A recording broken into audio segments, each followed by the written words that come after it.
subsets of line. Below is line BG. Name in symbol is line BG. The name of two letters and a symbol of line above the 2 point. Line above contains segment BG. Ang linya sa itaas ay naglalaman o may bahagi na segment BG at ray GT.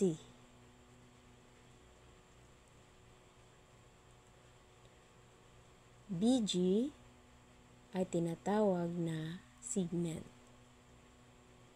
Ang bahaging may isang endpoint at may isang arrow ay tinatawag na ray.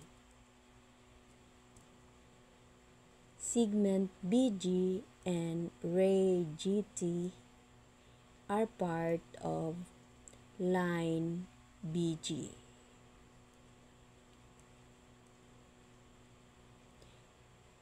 Ang figure na ito ay nagngangalang line segment BG. Name in word is line segment BG.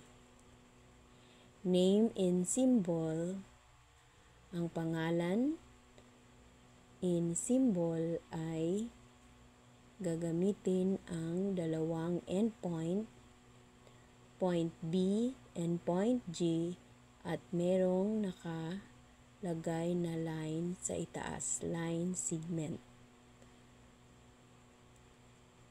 Ang figure na ito ay tinatawag na ray GT.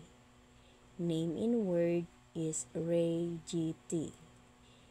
Name in symbol ay ang pangalan ng dalawang point G and T at nakalagay sa itaas ang symbol ng ray. Ang pangalan ng figure na ito ay line BG. Ito naman ay segment BG. At ito naman ay ray GT. Nakikita ba ninyo ang kaibahan ng mga pangalan? At ang nakalagay na simbolo sa ito